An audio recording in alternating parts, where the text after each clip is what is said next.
Hey, time to shine today podcast varsity squad. It is Scott Ferguson.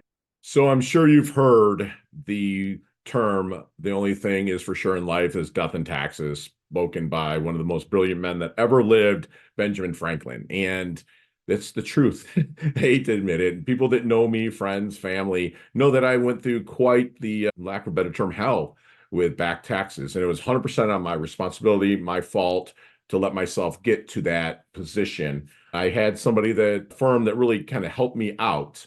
And I was able to get out from underneath my tax debt, but I also spent about $14,000 on it. And I didn't know somebody like my good friend Michael Raanan, someone who I immensely respect, a former IRS tax agent that is really helps people that are struggling with back taxes or liens. And he has a great resource at irsvideos.com. And we have about a 45-minute conversation, which is a little bit longer than I generally take, but the knowledge nuggets they put out there, especially for business owners or entrepreneurs that have to file their own taxes and kind of can get in a conundrum like me. He laid down some serious knowledge nuggets. So if you're a business owner, entrepreneur, or even somebody that really wants to help somebody else, they know they are in a situation with back taxes or liens, please share this with them or hit the like button or subscribe. My sponsors and affiliates really love that. So without further ado, here's my good friend, Michael Raanan from irsvideos.com. Let's level up. Time to shine today, podcast varsity squad. This is Scott Ferguson, and I have somebody that not everybody likes to talk about taxes, okay? But I was caught in a pinch back in 2010. I had to reach out and pay thousands and thousands of dollars to get to a certain status. My gentleman that I'm bringing on right now has forgot more about taxes than I'll ever care to know. We had a fantastic mindset alignment chat off mic. I immensely respect him. And that's why I wanted to bring him on. There's a waiting time to be able to bring him on because he is in super high demand. His name is Michael Raanan, and he has the company irsvideos.com. And Michael's background is he's a former IRS agent. He is known as the most sought after IRS back tax expert in the tax relief community. And that's legit, guys. Go Google him. He's a founder of, again, irsvideos.com, the number one educational resource that helps taxpayers resolve their IRS back taxes. And I cannot wait to throw some questions at my guy, Michael, here, because you think of an IRS agent, you think of just, like straight, narrow, rah, rah, rah. But Michael is actually pretty relatable. We had a really fun conversation. I can't wait to meet him in person as well. So, Michael, thank you so much for coming on. Please introduce yourself to Time to Shine Today podcast varsity squad. But first, what's your favorite color and why? Favorite color is blue. Blue, And okay. why? That one's hard to say. Maybe it was because when I was a baby, I was given blue clothes or something like that and surrounded by blue. Right. But for me, I like the light color blue, and I'll tell Yeah. you why in that one, because it's something that kind of shines and Yeah. it's something that's bright. So I'm usually geared towards brighter, shinier colors, which for me is more optimism. That's very cool, man. That's very cool. So we had some talks about like your growing up and kind of what you did. I believe you went to college in Florida and whatnot, but I kind of want to get to the roots and like going to college and say, I'm going to work for the man, basically. You know what I'm saying? And then how did that kind of came about and how you're really leveling up now to helping people with your courses, which squatted all be in the show notes. Fantastic content, by the way. Even the free stuff is amazing. But how did we get really to that point of to say I'm going to be an IRS tax agent? Yeah. So it definitely wasn't planned. So what happened was I was a sophomore in college. 9/11 happened. Wow. And shortly after that, I graduated and the market was still in the tank. And the economy was still on a downward swing and wasn't necessarily recovering just yet. And I was looking for work. I was looking for work. I was a new graduate. I wanted to hit the ground running and start working immediately. I already had bills to pay. I got stuff I wanted to accomplish in life. And long story short, I was going from job fair to job fair. I was doing interviews. And being the diligent person that I am, I went to this one job fair and I made sure I hit every single table at the job fair. Right. And I was going down the row, and at the very end of this one row was these two individuals standing up in suits. And as I got closer, I could see it said IRS. I said, "Oh, that's interesting. The big bad IRS is here at a job fair." And then I Looking at started getting future some. targets. Right, exactly, Yeah. right. Started getting some emotions. I'm like, all right, hold on. I got these preconceived notions. All right, I'm supposed to be scared and intimidated. Do I talk to them? Do I skip over their table? So I said, all right, I'm going to actually speak with them. I needed a job, and also I wanted to figure out what was going on with this big bad IRS. So I ended up chatting with these folks. They were very personable and friendly, and they told me that that evening at midnight, that there's an opportunity that's closing, that the IRS finally had a little bit of money in their budget to do a mass hiring. And I think Hmm. they were hiring about maybe 1,200 people or 2,500 people, whatever, nationwide in all these different locations. Okay. And I said, all right, great. What's the link? How do I get on there? So I went on there. It was on the IRS website, and they gave me a special link, and they had like this 100 question kind of initial test on there. Sure. And I think it was more for analytical skills and also like psychology. What would you do in this scenario? What would you do in this scenario? Hmm. So I did the 100 questions. I submitted it, ended up passing, getting a high score. They rate you. And then I got an invite to an in-person interview. So now I'm in Florida, but the interview is in California, and I had zero money. So I had to borrow money to pay for a flight. And luckily, we had a relative in California at the time and stayed with Okay. them, and ended up flying over there, doing the fingerprinting that they have, doing the in-person interview, which itself was very stressful, especially chatting with the I bet. IRS agents there. Sure. Now, those two IRS agents during an interview were not as friendly as the initial two. At the job So I fair, ended up right? passing that. Right. And so they're testing you. Maybe they did it on purpose. We'll see. But what ended up happening is made it to the next level and ended up getting the job offer with the IRS. And then you have one whole year of on-the-job training while they do a background investigation that's in depth. Okay. And that was in 2001, two time frame? So that was in 2004 that Four. I Okay. started working at the IRS. Yep. Gotcha. Gotcha. So you were stationed or where were you? Because you're a government guy. Are those, by the way, are those GS ratings? They are. Yeah. So Okay. I came in as a GS7. Wow. Okay. And which is a chart for the people who don't know. So you have Yeah. this general schedule chart, GS schedule, and it came in as a 7, which was paying a whopping, I think, thirty-eight I was going to say thousand about five hundred 35,000. dollars or something. Yep. And Yeah. then if you pass, and then after the 1 year on the job training, then you moved automatically to a GS9, which pays a whopping 42,000 or something like that. Woohoo. That's Yeah, big amazing. So money, especially in California. were you were your office out in California then during your Yeah, time? so my Okay. my office, my main IRS post of duty, they call it, even though this is all just civil, it's not military, Sure. but they call it a post of duty, and it was Glendale, California. So Okay. basically one of the suburbs of Los Angeles County. Right. Okay. And what, like, do you have any like fun stories before we kind of get in the nuts and bolts of what you can do for people? Like something fun where maybe someone thought they were getting over you and really they're not. Do you have anything that you're allowed to share?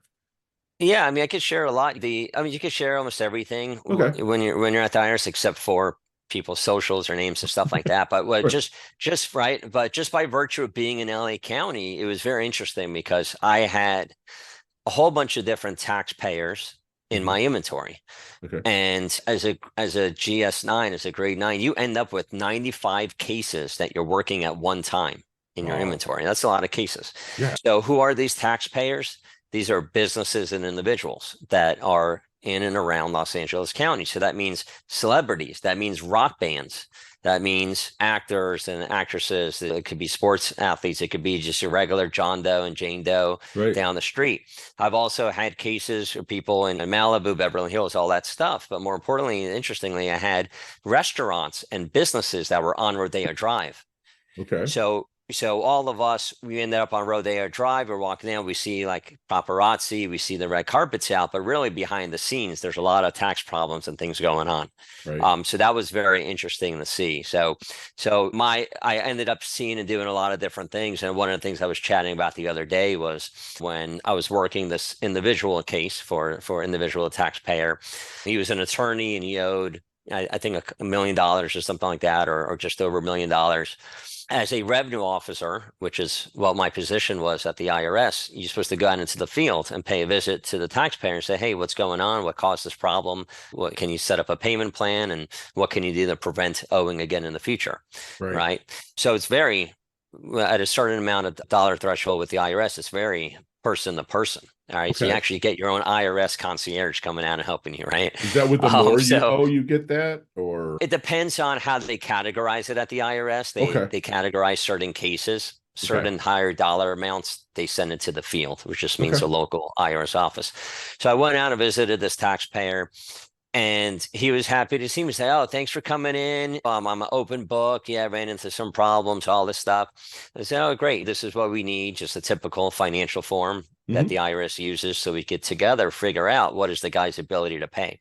Because even if you owe $1 million on a back tax, doesn't really matter what the dollar amount is. The hmm, IRS just wants to know objectively what can you pay today towards the back tax. What's your sure, income per month, expenses per month?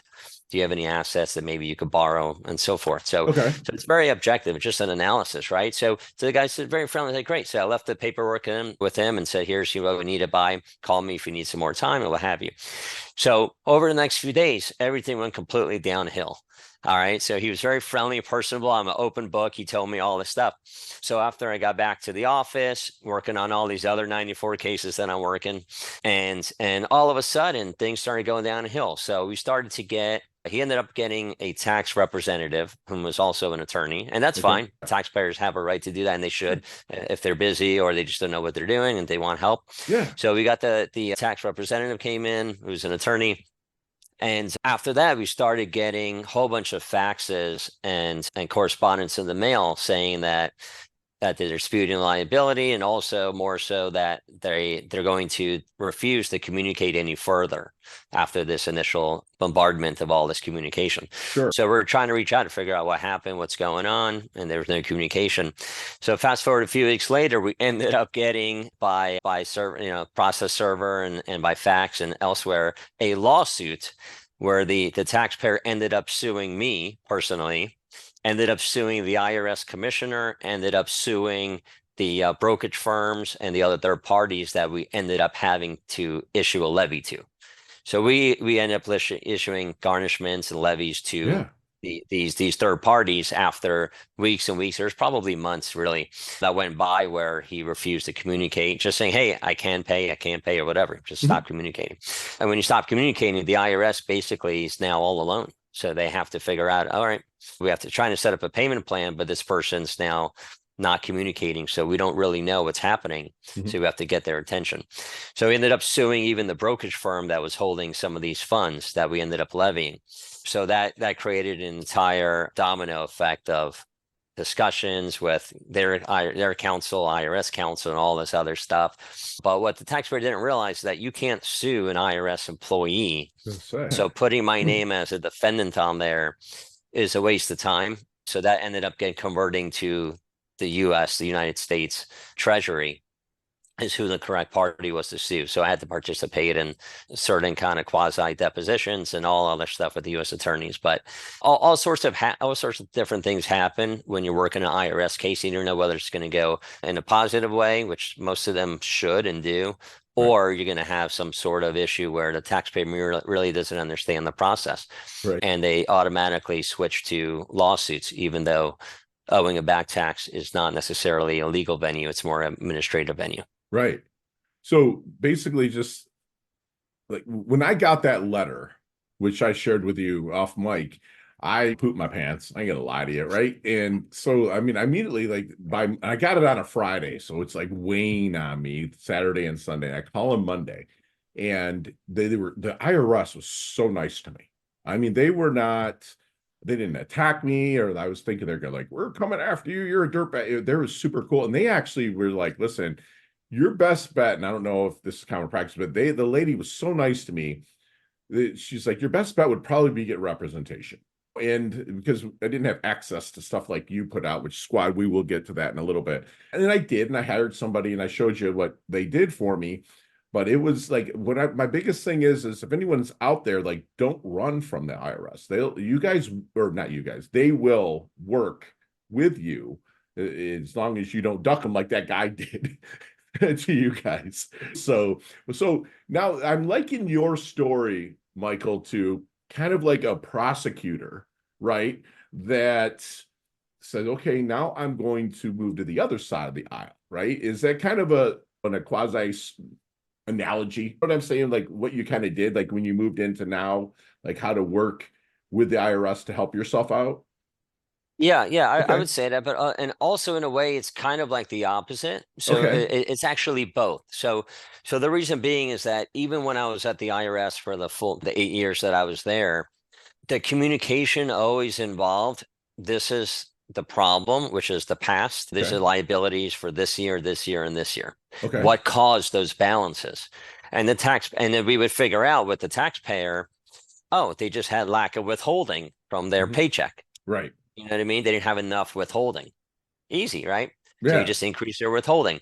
Or if the individual was a contractor and they got 1099 income, then they ended up being required to make an estimated tax payment. So you Right. withhold from yourself and you send that to the IRS yourself. There's no Right. employer to withhold it.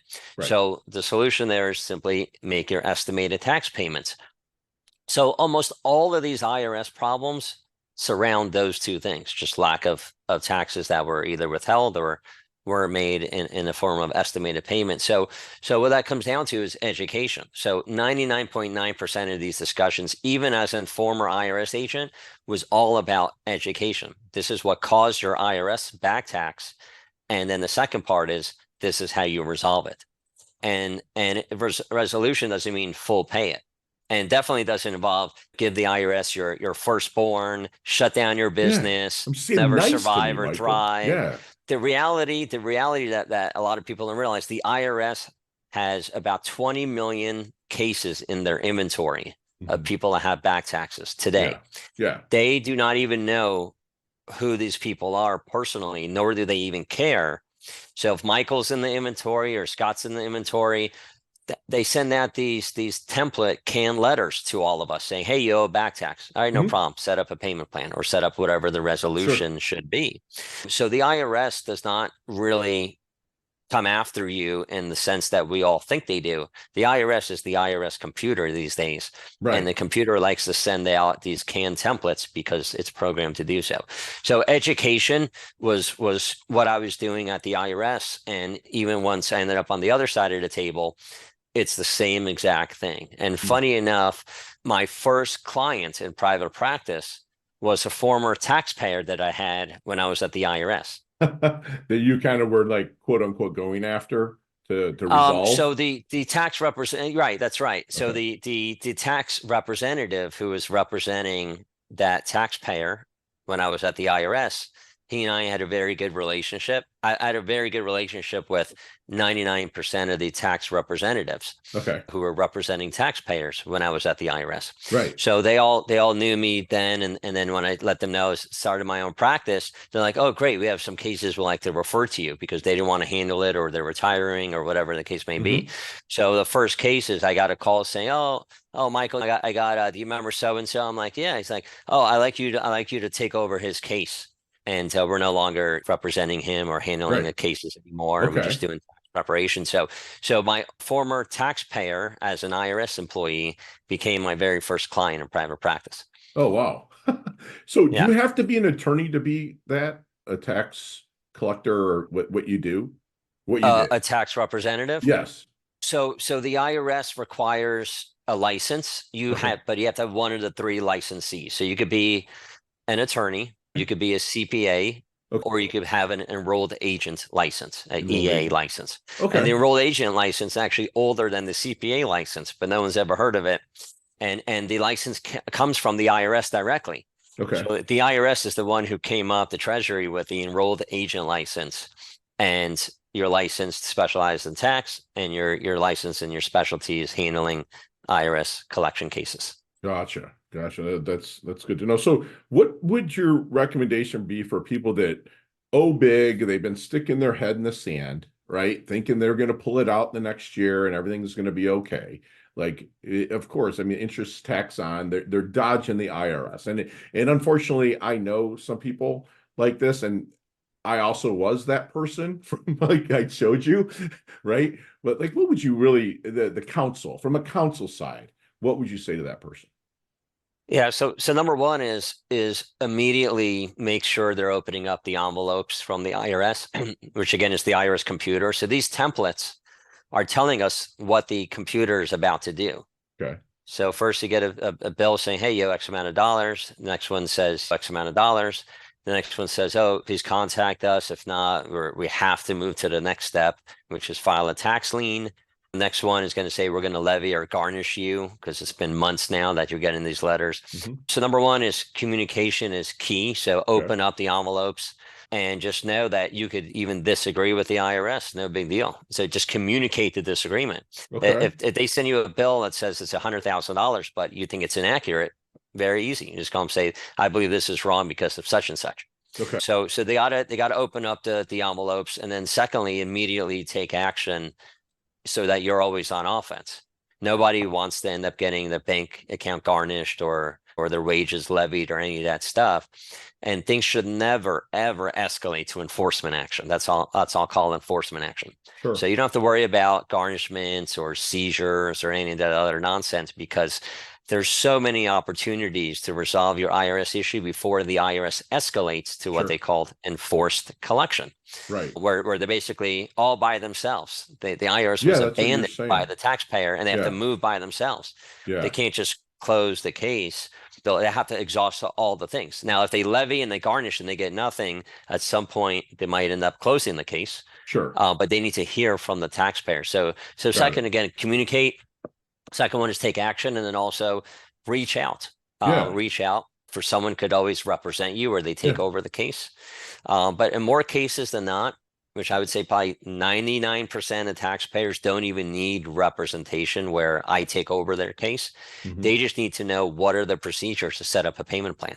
Right. Very simple. What are the procedures to abate the penalties? To say, hey, IRS, can you please get rid of these penalties and interest?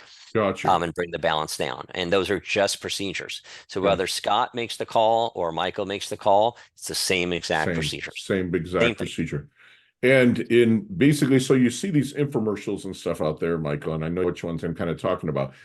When they're like, oh, the IRS garnished me, that's because that person did not communicate with the IRS, right? I mean, they just sat there and then they had to take what you call enforceable action because they were on an island by themselves. No one's communicating with them. So they have to do what the Constitution kind of tells them they had to do, right? I mean, so you see those commercials like that. That's because those people didn't communicate. The IRS just doesn't go and say, oh, take it, right? That's right. That's right. Okay. So I literally this morning, and since all we do is back taxes, we get this daily, Okay. literally every day. So this morning I was speaking with a lady, $16,000 they wanted to charge her Okay. for addressing her back taxes. She just simply needs a payment plan and then try to pursue the penalties. And she already paid them $295 Hmm. to supposedly stop enforcement or make sure they don't do enforcement, which that itself is not even a possibility for them to do something like that for Right. 295. Right. And she gave me the name of this so-called tax relief firm, which I'm very familiar with. I've received so many phone calls and emails from victims of all these unscrupulous tax relief firms. Right. And one of the reasons I created irsvideos.com that will be hopefully there forever and ever for taxpayers to use is so that taxpayers do not become victimized by these tax relief firms. Thank you. I know a tax relief firm that pays $5 million per month for advertising and marketing across radio, internet, and by mail. Wow. So they're And they're paying $60 million a year to advertise to wow. the 20 million people in the IRS inventory that we talked about. Well, squad, anybody that's out there, I'm blessed to have you watch me on Vimeo and YouTube. I'm going to kind of show you something. I don't really ever do this, everyone that really knows, but I really want to get this out to people. And this is Michael's website here, the irsvideos.com. And Michael, if you can take a couple minutes and kind of walk us through a little bit about like what these programs might be able to offer my listeners out there. Yeah, sure. So it was maybe like 6 or 7 or 8 years into my practice where just verbally I've been telling people one-on-one, don't hire us. literally telling 9 out of 10 people, we get referrals and inquiries all the time. I said, don't hire us to represent you where we take over the case because it costs thousands of dollars because of all the time that's involved. Mm, But number one, number two, your case doesn't even require a tax representative. This is not a big deal. right. Even if you owe 100,000, 500,000, it's still not necessarily a big deal because the procedure is the same, whether you owe 500,000 or 5,000 to the IRS. Right. If you're trying to request a payment plan, it's the same procedure, whether Michael does it or you do it. So I've been telling people verbally, and I was busy, so I finally got around of setting up irsvideos.com a few years back. Sure. And that's basically me in video format, which is what you're seeing on the screen, explaining step by step, very simply, how do you remove an IRS tax lien? People always ask me all the time, how do you remove an IRS tax lien? How do you on this one is how do you reduce your IRS debt? How do you actually pay less to the IRS? And there's no magic involved. And so how do you set up an IRS payment plan? How do you remove the penalties and the interest? All of these are questions. So what I did was I took the questions and the common things that people need, and I put them in a video format. So instead of having to hire us or become a victim of these so-called tax relief firms, Sure. they could get the step-by-step instructions as a blueprint on just resolve your issue on your own from a former IRS agent. And these are videos. And so let me ask something, like, do you keep up with the times and you'll make a tweak to a video if need be? If something, That's the right. IRS changes the laws and you do that. Okay, that's good. That's great to know, squad, that's out there.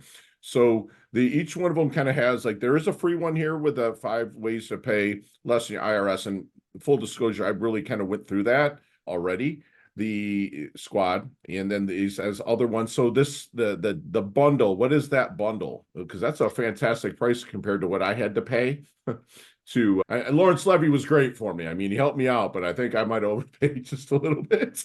Yeah, it costs thousands of Yes, it did. thousands of dollars to hire a tax relief firm. Right. It's going to end up being tens of thousands of dollars only because the IRS is slow and stop.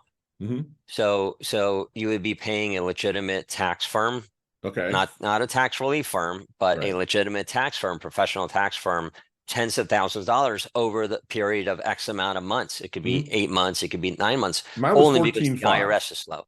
Yeah, there you go. Yeah. So and in most cases, 9 out of 10 cases, there's no need to do that because there's no need to hire a representative. It's not a big deal. You just set up your own payment plan. So what these are is individual cases, individual blueprints and videos of if you just need to know how to get rid of a tax lien, we have that there. So you can end up just getting that video and learning step by step how I do it, right? And how my firm does it without having to hire us. Or if someone needs 2 or 3, then it makes more sense to buy the bundle and just get all 7 videos. I was just going to say, you get all of these for $400, basically $395. Everything you see on the screen. Yeah, exactly. That's amazing, Michael. I'll tell you what, that's freaking amazing that you do it. And I know that how you are as a teacher, and I've seen what you're putting out there is legit. It's easy to follow. It's not rocket science, man. So I really appreciate that about you, brother. So let me ask you something. We'll make this a little bit fun, kind of get off taxes just a little bit here. But you've seen the movie Back to the Future, I assume, right? Okay. I have. Let's get in that DeLorean with Marty McFly, right? Let's go back to the Double Deuce, the 22-year-old Michael. Okay, I don't want you to change any of your journey because it's pretty awesome, but what might you say to him that might help him shorten the learning curve or blast through maybe just a little bit quicker, or just blast through in anything? Yeah. So fun fact real quick. So I was 22 when I became an IRS agent. I kind of thought that. Yes. But what I wish I knew, to fast forward, the biggest thing, I learned a lot outside of academic institutions. I would say more so than when I got my bachelor's and master's degree. I learned the things that have helped me the most were outside of school. Okay. So what would be helpful to actually accelerate success and is more of understanding the way business works and networking works in general, and who and what are both very important. Some people say it's more who, but what. So become an expert in a certain subject matter. Yes. I think actual real expertise is very hard to come by, Right. especially those of us who hire and bring on different folks. So that's the number one thing, is actually learning as much as possible in the field that you're actually focused on. And then you ended up building upon that with, how does business actually work? Who wants to do business with another business person that's also an expert in a certain field? And just understanding those two things. And it's not submitting resumes, because we talked about how did I get started with the IRS. Is I submitted God knows how many of hundreds and hundreds of resumes to people. When I graduated college, Yeah. I was looking for work in order to survive. And I was networking at the same time. I was trying to reach people who knew people who knew people, and all of that stuff. So today people are complaining and saying, I can't find a job, and they're right, because no one's even looking at resumes. That's not Right. how business is conducted Not today. anymore, man. Not I even anymore, right? teach So networking to different companies when they send their people out, because a lot of people are out there, me, me, me. I go to networking events. My biggest compliment I can get, if I was to meet you at a networking event, Michael, and we didn't know each other from Adam, my biggest compliment would be when I turn my back and leave you, you to say, what the hell does that guy do? Because I use the Ford technique: family, occupation, recreation, and dreams. My superpower is curiosity. I'm going to know everything about you at a networking event, because I'm going to ask in my conversational way. I have a thank you note, the box of thank you cards in there. I have your business card. I'm going to write you a thing, hey man, I'd love to grab a one-on-one with you sometime away from the event. Let me buy you coffee. And I drop that in the mail before I walk into my condo at night, right? 9 times out of 10, I get a call or an email or a text from you. And that's the way, because I want to see what I can provide for you. If you said, oh, my kid is playing soccer and I need a really good coach, or I need this, I'm going to do everything I can to send, hey, dude, Coach Rick, and help you out. And that's the way networking has to be done now, because it's not about me, me, me. It's just not. There's too much interference. You can get what you want by giving. And that's what I kind of heard in what your explanations were about how absolutely, to yeah. network. I think you just gave a nice mini master class to people listening. That's Yeah. exactly how relationships are built, real Yes. relationships. Yes. So even in that one interaction, you will know that person and they will know you Yeah. forever after that. And they will Exactly. call you and contact you to do business together. And then they also will introduce you to other people. All right. So that's what I wish I knew when I was Yeah. 22, and someone taught me, or I was able to find that information. And the second thing is, I would tell everyone from my experience is, for anyone who may be in school, to, as soon as you can, depart from that institution Mhm. and really start conducting business. Even if that means you're going door to door and you're offering to do car washes for people, or if you live in the north and it's snowy, you're scraping the snow off their windshields and they're paying you for that. That's Right. business. And as the sooner someone could get out of the school institutions, you're going to learn Hell yeah, dude. 99.9% of what you need to know outside of In school, doing it. Yeah. by actually doing it. And Yes. and and for me, I would not have gone to college. I would not have even gone to high Mm. school. For our young kids, they'll be leaving the elementary school once they finish with that, Hmm. and so they will be homeschooled. I would have them hanging with you for 3 months and learning from you. Yeah. They would get a much better education being with an entrepreneur. Right. So we look at, when I analyze things right now and I look back in the DeLorean for 22 years of age, I would say I should have immediately found someone that I could work with and work Yeah. with for free. I Yeah. want to go wherever you go. I want to be your right hand man. I would Right. work with you. Teach me everything Yeah. about what you're doing in a brokerage firm. Teach me Right. about communication. Teach me about marketing. Whatever it is that person is doing, Yeah. and that is the best way. And I would even say the only way people are going to be able to thrive in the future 100%. is by actually 100%. learning alongside somebody. The professors and the teachers and the folks who come and do their 9 to 5 at the schools, they don't have that experience, No. unfortunately. Those who, You're yeah. not going to have a Scott Ferguson who's working at the school and can say, "Here's what I did to build my company. Here's what I know and my knowledge." They're just not at these locations. So why would you Right. go to a location where the knowledge and the actual practical experience is not there? I And love that's what I learned after going through all these institutions myself. I love that you threw it out there with regards to like because kids will, I live in Palm Beach, so you have to keep a certain status, right? So I do speak at high school, so I'll see what I pull up in, what I'm wearing, all this stuff, and they're like, you didn't go to college, should I? And I just weigh the options with them. I'm like, are you going, if you use college as a networking event every day, that's one thing, right? Because those who can't do teach, right? That's the bottom line. Most teachers, like Warren Buffett, might speak at a school here and there, but he ain't a teacher. You know what I'm saying? So if you're looking for, or if you're going to go to college and your parents are dead set on making you go, then join a fraternity, join something that is going to put networking at the forefront of everything that you do in life, period. So I loved in that question that you said networking. So Michael, as we kind of tie it up a little bit, I have to ask you, what is your definition of a life well lived? Yeah, life well lived. Yeah, that's a great question. For me, it's reaching my potential, and I'll explain what that means because I think a lot of people may say that. So reaching my potential, which means I'm actually doing what I know I can do. And that's why I was excited about irsvideos.com when I launched it, because my ultimate goal is to depart from the tax industry at some point and leave that for people to use. Right. So life well lived is taking care of myself, a family, but more importantly is how can I help other people with the little that I know. Right. So with my background on back taxes, how can I help this lady who I spoke to this morning with not getting ripped off is $16,000. Right.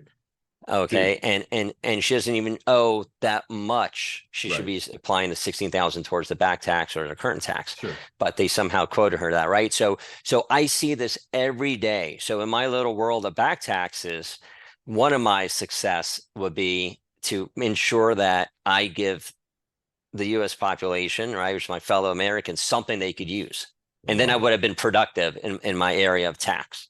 I Right. love And so that's what I love. Like when I was talking again one-on-one with people, I need to scale and say, hey, stop being ripped off. Here's something it would be useful to you. it. Right. Now with my kids, the number one thing is education. Yeah. Right. So life well lived and success is before I leave the planet, here's what you guys need to know to be successful. Skip all the other stuff Hmm. that I realized I didn't know at the Right. time, but I realized as I got older, you don't need. Right. Here's what you need to know. So what are we talking about? Even now at age 4 and 7 with my young ones, investments. Great. This is what passive income is. And we look at our passive income Yeah. together. Here's I why we love got passive that's income awesome, every day dude. on the 15th, Yeah. That's right? awesome. Here's real estate investing. Here's what we need to know: business marketing. We see empty lots here in Central Florida where I'm at, and a Publix is getting built, a public Yeah. supermarket. And Right. we talk about it, we pull in and say, look at what they're doing. Look how they turn all this raw land Hmm. into the infrastructure of what's called a Publix. And we Yeah. look at the construction workers every day when we pass by. Look at the progress now, phase one, phase two, all this stuff. And then we end up going into Publix and we say, hey, look, remember when this was just raw land and we watch them doing construction? All right. And we talk about owning the shopping center. Dude. So now when we drive by, my 4-year-old and my 7-year-old say, oh, Dad, that's a good apartment complex. And I say, oh, yeah, there's probably 300 units in there. Yeah. And they say, oh, and my 4-year-old says, oh, Dad, that's one that we could own so that people pay us money instead of us paying Dude, people money. that's the education, homie. So That that you know what is I'm that is a saying? life well lived for Yeah. me is showing them what they need to Yes. know so that when I'm not here any longer, they know exactly how to thrive. Because making 100,000 today, $100,000 when I was in college and stuff, everyone used to talk about that was their Yeah. target. Yeah. You can make six figures, and I posted this on LinkedIn the other day. A lot of people don't like to hear it, but $100,000 today would be $1 million.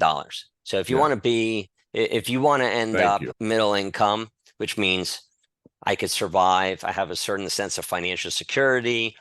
My kids do with anything that the government or whatever may or may not do. I have a certain amount of stability, and I could take care of my health. I could afford going to the doctor if I need to. All this stuff, it costs a lot of money, and it's only going to go way up.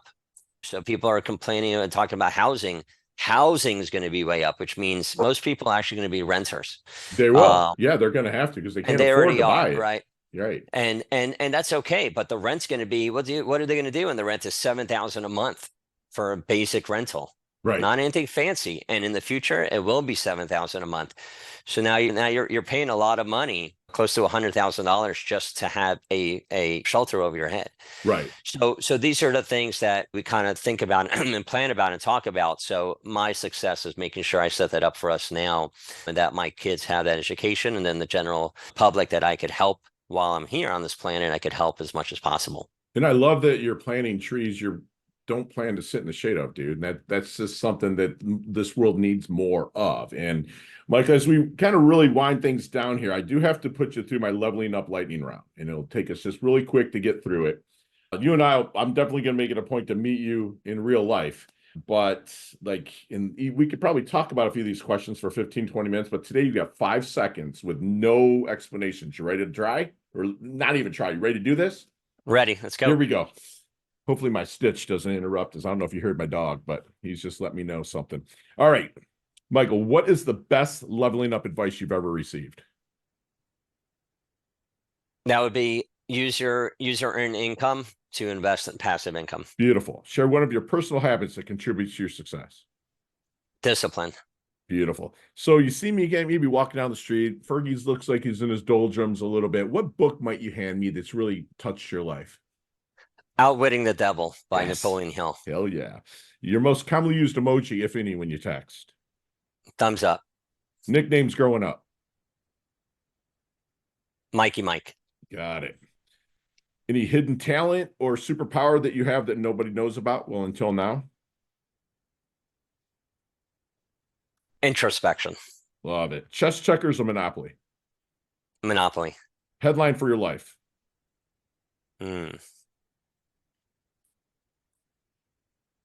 He did his best. Yeah.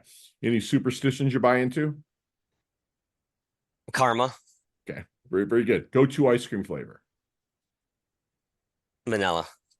There's a sandwich called the Mikey Mike. Build that sandwich for me. What's on it? So that would be protein with any healthy vegetables on top. Awesome. Favorite charity and or organization like to give your time and or money to? So anything related to veterans. Awesome. Thank you for saying that. Last question. You can elaborate on this one a little bit, but what's the best decade of music? 60s, 70s, 80s, or 90s? 90s. Yeah, right. My man. So I know we can find you at irsvideos.com. And I believe on there you have the tax relief book that is kind of like a free giveaway as well. Okay, tell us a little bit about what you put out that you're putting out to the squad out there. Like what's that about? Yeah. So taxpayers are always saying, how do we get tax relief? They use this terminology of tax relief, IRS relief. So I created the tax relief booklet.